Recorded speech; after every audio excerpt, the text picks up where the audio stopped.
ಮಗನ ರೈತಪರ ದೃಷ್ಟಿಕೋನಕ್ಕೆ ಸಾಕ್ಷಿಯಾದ ಮಹಾಲಕ್ಷ್ಮಿ ಏತ ನೀರಾವರಿ ಯೋಜನೆ ರೈತರ ಜೀವನದಲ್ಲಿ ಶಾಶ್ವತ ಬದಲಾವಣೆ ತರಬೇಕೆಂಬ ಉದ್ದೇಶದಿಂದ ಜಾರಿಯಲ್ಲಿರುವ ಮಹಾಲಕ್ಷ್ಮಿ ಏತ ನೀರಾವರಿ ಯೋಜನೆಯ ಮೂಲಕ ರೈತರಿಗೆ ನೀರು ಪೂರೈಸುವ ಕನಸನ್ನು ಸಾಕಾರಗೊಳಿಸುವಲ್ಲಿ ವಿಧಾನ ಪರಿಷತ್ ಸದಸ್ಯರಾದ ಪ್ರಕಾಶ್ ಹುಕ್ಕೇರಿ ಹಾಗೂ ಶಾಸಕರಾದ ಗಣೇಶ್ ಹುಕ್ಕೇರಿ ಅವರು ನಿಜವಾದ ಜನಸೇವಕರಾಗಿ ಕಾರ್ಯನಿರ್ವಹಿಸುತ್ತಿದ್ದಾರೆ ಎಂದು ಏತ ನೀರಾವರಿ ಯೋಜನೆಗಳ ಕಾರ್ಯಕ್ಷಮತೆಯ ಅಧ್ಯಯನ ಸಮಿತಿಯ ಅಧ್ಯಕ್ಷ ಹಾಗೂ ವಿಧಾನ ಪರಿಷತ್ನ ಸದಸ್ಯರಾದ ಎಸ್ ರವಿ ಅವರು ಹೇಳಿದರು. ತಾಲೂಕಿನ ಮಲಿಕ್ವಾಡ ಸಾಹುಕಾರ್ ಶರಿಯತ್ ಮೈದಾನ ಹಾಗೂ ಕಲ್ಲೋಳ ಸಮೀಪ ನಿರ್ಮಾಣಗೊಂಡಿರುವ ಮಹಾಲಕ್ಷ್ಮಿ ಏತ ನೀರಾವರಿ ಯೋಜನೆಯ ಜಾಕ್ವೆಲ್ಗೆ ಅಧ್ಯಯನ ಸಮಿತಿಯ ಸದಸ್ಯರೊಂದಿಗೆ ಭೇಟಿ ನೀಡಿ ಕಾಮಗಾರಿ ವೀಕ್ಷಿಸಿದ ಬಳಿಕ ಮಾತನಾಡಿದ ಅವರು, ಮತದಾರರ ಋಣವನ್ನು ತೀರಿಸುವ ಕಾರ್ಯ ಮಾಡುವಂತಹ ಮುಖಂಡರನ್ನ ಆಯ್ಕೆ ಮಾಡಿದ್ದೀರಿ. ಪ್ರಕಾಶ್ ಹುಕ್ಕೇರಿ ಹಾಗೂ ಗಣೇಶ್ ಹುಕ್ಕೇರಿ ಅವರು ರಾಜ್ಯದ 224 ಕ್ಷೇತ್ರಗಳಲ್ಲಿಯೇ ನಿಜವಾದ ಜನಸೇವಕ ಹಾಗೂ ಜನರ ಬಗ್ಗೆ ಕಾಳಜಿ ಇರುವ ನಾಯಕರಾಗಿದ್ದಾರೆ ಎಂದು ಶ್ಲಾಘಿಸಿದರು. ಮಹಾಲಕ್ಷ್ಮಿ ಏತ ನೀರಾವರಿ ಯೋಜನೆಯ ವೀಕ್ಷಣೆ ಸಮಿತಿಯ ಮೊದಲ ಕ್ಷೇತ್ರ ಭೇಟಿಯಾಗಿದೆ. ಯೋಜನೆಯ ಪ್ರಗತಿ, ಯಶಸ್ಸು, ಸಮಯಕ್ಕೆ ಸರಿಯಾಗಿ ಪೂರ್ಣಗೊಳ್ಳುವಿಕೆ ಹಾಗೂ ರೈತರಿಗೆ ನೀರು ತಲುಪುವಿಕೆಯ ಕುರಿತು ಸಮಗ್ರವಾಗಿ ಅಧ್ಯಯನ ಮಾಡಲಾಗುತ್ತದೆ ಎಂದರು. ಮಹಾಲಕ್ಷ್ಮಿ ಏತ ನೀರಾವರಿ ಯೋಜನೆಯ ಮೊದಲ ಹಂತದ ಕಾಮಗಾರಿ ಪೂರ್ಣಗೊಂಡಿದ್ದು ಗುಣಮಟ್ಟದ ಉತ್ತಮ ಕಾಮಗಾರಿಯಾಗಿದೆ. ಎರಡನೇ ಹಂತದ ಕಾಮಗಾರಿಗೆ ಸಚಿವ ಸಂಪುಟದಿಂದ ಅನುಮೋದನೆ ದೊರೆತು ಶೀಘ್ರದಲ್ಲಿಯೇ ಟೆಂಡರ್ ಪ್ರಕ್ರಿಯೆ ಆರಂಭವಾಗಲಿದೆ. ಸರಿಯಾದ ಸಮಯದಲ್ಲಿ ಯೋಜನೆ ಪೂರ್ಣಗೊಳ್ಳಲಿದೆ ಎಂಬ ವಿಶ್ವಾಸ ವ್ಯಕ್ತಪಡಿಸಿದ್ರು. ಒಂದು ಸಮಗ್ರ ಅಧ್ಯಯನವನ್ನ ಮಾಡ್ತಾ ಇದ್ದೀವಿ.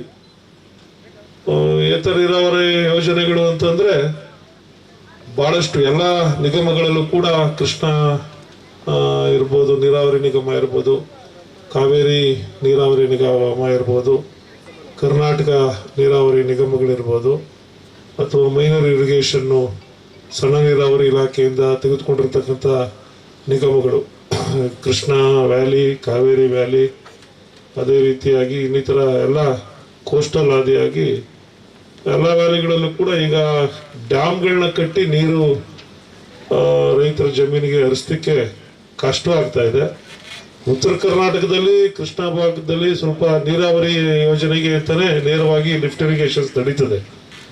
ದಕ್ಷಿಣ ಕರ್ನಾಟಕದಲ್ಲಿ ಹಳೆ ಮೈಸೂರು ಭಾಗದಲ್ಲಿ ನೀರಾವರಿ ಲಿಫ್ಟ್ ಇರಿಗೇಷನ್ ಅಂತೇಳಿ ಹೆಸರು ಕೊಡ್ಲಿಕ್ಕೆ ಸಾಧ್ಯ ಇಲ್ಲ. ಇವತ್ತಿನ ಯೋಜನೆಗಳಿಗೆ ಅವುಗಳಿಗೆ ಕೆರೆ ತುಂಬಿಸುವ ಯೋಜನೆ ಅಂತನೋ, ಅಂತರ್ಜಲ ಹೆಚ್ಚು ಮಾಡೋದು ಸಾಕು, ನಿಮ್ಗೆ ನೇರವಾಗಿ ಜಮೀನುಗಳಿಗೆ ನೀರು ಕೊಡ್ಲಿಕ್ಕೆ ನಿಮ್ಗೆ ವ್ಯವಸ್ಥೆ ಇದೆ. ಅಲ್ಲಿ ಭೇಟಿ ನಾವು ಸ್ಥಳ ಪರಿಶೀಲನೆ ಮಾಡ್ತಾ ಇರ್ತಕ್ಕಂಥ ಯೋಜನೆಯ ಪ್ರಗತಿಯಲ್ಲಿರ್ತಕ್ಕಂಥ ಯೋಜನೆ ಸಾಧಕ ಬಾಧಕವೋ ಆ ಯೋಜನೆ ಜನರ ತೆರಿಗೆ ಹಣ ಎಲ್ಲ ಒಂದ್ ಕಡೆ ವೃತ್ತಿ ಆಗಬಾರ್ದು. ಆ ಯೋಜನೆ ತೆಗೆದುಕೊಂಡಿರ್ತಕ್ಕಂಥ ಉದ್ದೇಶ ಸಫಲ ಆಗ್ತದ, ಯೋಜನೆ ಯಾವ ಮಟ್ಟದಲ್ಲಿ ನಡೀತಾ ಇದೆ, ಸರಿಯಾದ ನಿಗದಿತ ಸಮಯದ ಒಳಗಡೆ ಯೋಜನೆಯನ್ನ ಮುಗಿಸಿ ಆ ಯೋಜನೆ ಆ ಭಾಗದ ರೈತರಿಗೆ ಜನರಿಗೆ ತಲುಪಿಸ್ತದ ಅಂತೇಳಿ ನಾವು ಅದನ್ನ ಒಂದು ಅಧ್ಯಯನ ಮಾಡ್ತಕ್ಕಂಥ ಸಂದರ್ಭದಲ್ಲಿ ಈ ಯೋಜನೆ ಬಗ್ಗೆ ಗಣೇಶ್ ಹುಕ್ಕೇರಿ ಅವರು ವಿಶೇಷ ಕಾಳಜಿಯಿಂದ ಇಲ್ಲ ನೀವು ಬರಬೇಕು, ನೀವು ಬಂದ್ರೆ ನನ್ನ ಭಾಗದ ಜನರಿಗೆ ತ್ವರಿತವಾಗಿ ಯೋಜನೆಯನ್ನ ಮುಗಿಸಿ. ಯಾಕಂತಂದ್ರೆ ಈಗ ಮೊದಲನೇ ಹಂತದ ಟೆಂಡರ್ ನಿಮ್ದು ಮುಗಿದಿದೆ.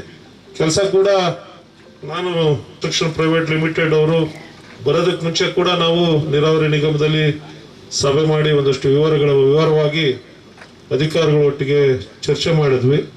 ಚರ್ಚೆ ಮಾಡಿದಂಥ ಸಂದರ್ಭದಲ್ಲಿ ಚೆನ್ನಾಗಿ ಕೆಲಸ ಆನ್ಗೋಯಿಂಗ್ ವರ್ಕ್ ನಡೀತಾ ಇದೆ. ಇನ್ನು ಎರಡನೇ ಹಂತ ಟೆಂಡರ್ ಆಗಬೇಕು. ಟೆಂಡರ್ ಆಗೋದಕ್ಕೂ ಏನು ಸಮಸ್ಯೆ ಇಲ್ಲ. ಕ್ಯಾಬಿನೆಟ್ ಅಪ್ರೂವಲ್ ಆಗಿ ಎಲ್ಲ administrator approval, technical approval, financial approval ಎಲ್ಲ ಮುಗಿದು ಕ್ಯಾಬಿನೆಟ್ ಅಪ್ರೂವಲ್ ಮುಗಿದು ಟೆಂಡರ್ನ ಫ್ಲೋಟ್ ಮಾಡ್ಬೇಕೀಗ.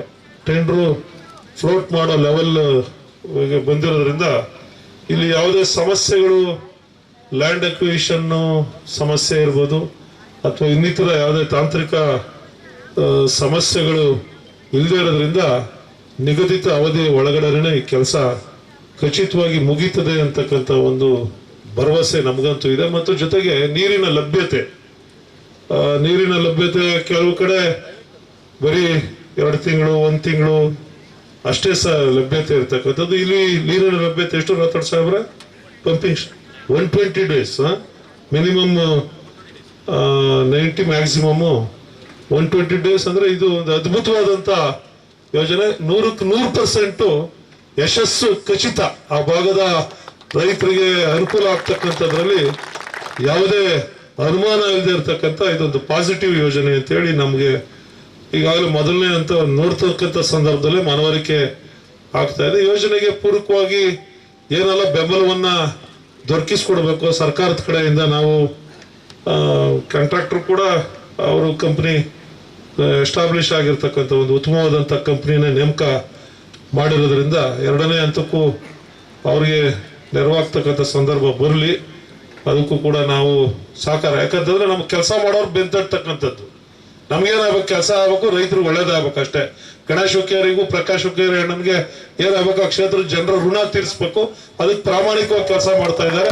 ಆ ಒಂದು ವಿಚಾರದಲ್ಲಿ ಅವ್ರಿಗೆ ಸಹಾಯ ಮಾಡ್ತಕ್ಕಂಥ ಕೆಲಸ ಆಗಬೇಕು. ಅದಕ್ಕೆ ಅವ್ರಿಗೆ ಮಾಡೋದಕ್ಕೆ ಹಾಕ್ಲಿ, ಟೆಂಡರ್ ಹಾಕಿ ಪಾಸಿಟಿವ್ ಆಗಿ ನೀವು ಮಾಡಿ. ಅದನ್ನ ನಾವೇ ಮಾಡ್ಬಿಡಕ್ಕಾಗೋದಿಲ್ಲ, ಬಟ್ ಪಾಸಿಟಿವ್ ಆಗಿ ಎಷ್ಟು ಬೆಂಬಲ ಕೊಡೋದಕ್ಕೆ ಸಾಧ್ಯ ಆಯ್ತದೋ ಅಧಿಕಾರಿಗಳು ಮಾಡ್ತಾರೆ ಅಂತಕ್ಕಂಥ ಒಂದು ಭರವಸೆಯನ್ನ ನಾನು ನೀಡ್ತಾ ನಮಗೆ ಬಹಳ ಸಂತೋಷ ಆಯ್ತು. ನಾವೆಲ್ಲ ನಮ್ಮ ದಿನೇಶ್ ಗುಳಿಗೌಡರು ಎಲ್ಲ ಮಂಡ್ಯದವರು, ಗಣೇಶ್ ಹುಕ್ಕೇರಿ ಅಂತಕ್ಕಂಥ ಮಾತು ನನಗೆ ಅವರ ತಂದೆ ಮಗ ಇಬ್ರು ಬಹಳ ಅದ್ಭುತವಾದಂತ ಕೆಲಸಗಾರರು. ಈ ಸಂದರ್ಭದಲ್ಲಿ ಮಾತನಾಡಿದ ಶಾಸಕ ಗಣೇಶ್ ಹುಕ್ಕೇರಿ ಅವರು, ನಮ್ಮ ಮುಖಂಡರಾದ ಪ್ರಕಾಶ್ ಹುಕ್ಕೇರಿ ಅವರ ಕನಸಿನ ಯೋಜನೆಯಾದ ಮಹಾಲಕ್ಷ್ಮಿ ಏತ ನೀರಾವರಿ ಯೋಜನೆಗೆ ಮುಖ್ಯಮಂತ್ರಿ, ಉಪಮುಖ್ಯಮಂತ್ರಿ ಹಾಗೂ ಸಚಿವ ಸಂಪುಟದ ಸದಸ್ಯರು ಅನುಮೋದನೆ ನೀಡಿದ್ದು, ಕ್ಷೇತ್ರದ ಜನರ ಪರವಾಗಿ ಅವರಿಗೆ ಧನ್ಯವಾದಗಳನ್ನು ಸಲ್ಲಿಸುತ್ತೇನೆ ಎಂದರು. ಈ ಯೋಜನೆಯಡಿ ಮತಕ್ಷೇತ್ರದ ಶಿರಗಾಂವ್ ಗ್ರಾಮದಿಂದ ಪಟ್ಟಣಕುಡಿ ಗ್ರಾಮದವರೆಗೆ ಸುಮಾರು 18 ಗ್ರಾಮಗಳ ಜಮೀನುಗಳಿಗೆ ನೀರಾವರಿ ಸೌಲಭ್ಯ ದೊರೆಯಲಿದೆ. ಕೃಷ್ಣಕೊಳ್ಳದಿಂದ 0.92 ಟಿಎಂಸಿ ನೀರಿನ ಹಂಚಿಕೆ ಮಾಡಲಾಗಿದೆ. ಮೊದಲ ಹಂತದಲ್ಲಿ 203 ಕೋಟಿ ರೂಪಾಯಿ ವೆಚ್ಚದಲ್ಲಿ ಸುಮಾರು 35% ಭೌತಿಕ ಕಾಮಗಾರಿ ಪೂರ್ಣಗೊಂಡಿದ್ದು, ಎರಡನೇ ಹಂತದಲ್ಲಿ 170.30 ಕೋಟಿ ರೂಪಾಯಿ ವೆಚ್ಚದಲ್ಲಿ ಕಾಮಗಾರಿ ಕೈಗೊಳ್ಳಲು ಟೆಂಡರ್ ಪ್ರಕ್ರಿಯೆ ಆರಂಭವಾಗಿದೆ. ಯೋಜನೆ ಪೂರ್ಣಗೊಂಡ ಬಳಿಕ ಮಳೆಯ ಆಶ್ರಿತವಾಗಿದ್ದ 18 ಗ್ರಾಮಗಳ ರೈತರ ಭೂಮಿಗೆ ಶಾಶ್ವತ ನೀರಾವರಿ ಸೌಲಭ್ಯ ಕಲ್ಪಿಸಲಾಗುವುದು ಎಂದು ಹೇಳಿದರು. ನೀವು ಏನು ಒಂದು ವಿಶ್ವಾಸ ಇಟ್ಟಿದ್ರಿ, ನಿಮ್ಮ ವಿಶ್ವಾಸಕ್ಕೆ ನಾವು ಎಲ್ಲರೂ ಇದ್ದೀವಿ. ನಿಮ್ಮ ವಿಶ್ವಾಸಕ್ಕೆ ನಾವು ಪೂರ್ಣ ಜವಾಬ್ದಾರಿ ತಗೋತೀವಿ ಅಂತ ಈ ಸಂದರ್ಭದಲ್ಲಿ ಹೇಳಿ, ಇವತ್ತ ಇವ್ರಿಗೆ ಇಂಜಿನಿಯರ್ಗೂ ಕೂಡ ಈ ಅಮೃತ್ ಕನ್ಸ್ಟ್ರಕ್ಷನ್ ನಿಜವಾಗ ಅಂದ್ರೆ ಇವತ್ತ ಬಹಳನ ಹೇಳಿದ್ರು, ದೊಡ್ಡ ಸ್ಕೀಮ್ ಮಾಡುವಾಗ ಕೂಡ ಹೆಚ್ಚು ಒಂದು ಕಾಳಜಿ ಮತ್ತು ಜವಾಬ್ದಾರಿಯಿಂದ ಈ ಸ್ಕೀಮ್ ಅವರು ಕೂಡ ಮಾಡ್ತಾ ಇದ್ರು.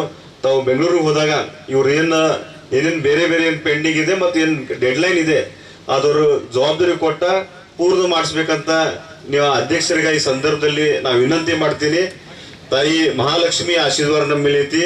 ನೀವು ಬರೀ ಒಂದು ರೈತರಿಲ್ಲ, ನಮ್ಮ ಕುಟುಂಬ ಸದಸ್ಯರು ತಿಳ್ಕೊಂಡ ಈ ಭಾಗದಾಗ ಸೇವೆ ಮಾಡ್ತೀವಿ. ಈ ಸಂದರ್ಭದಲ್ಲಿ ಅಧ್ಯಯನ ಸಮಿತಿಯ ಎಲ್ಲ ಸದಸ್ಯರು ಯೋಜನೆಯ ಬಗ್ಗೆ ಮಾಹಿತಿ ಪಡೆದು ಗುತ್ತಿಗೆದಾರರು ಹಾಗೂ ಅಧಿಕಾರಿಗಳಿಗೆ ಕಾಮಗಾರಿಗಳನ್ನು ನಿಗದಿತ ಸಮಯದಲ್ಲಿ ಪೂರ್ಣಗೊಳಿಸುವಂತೆ ಸೂಚನೆ ನೀಡಿದರು.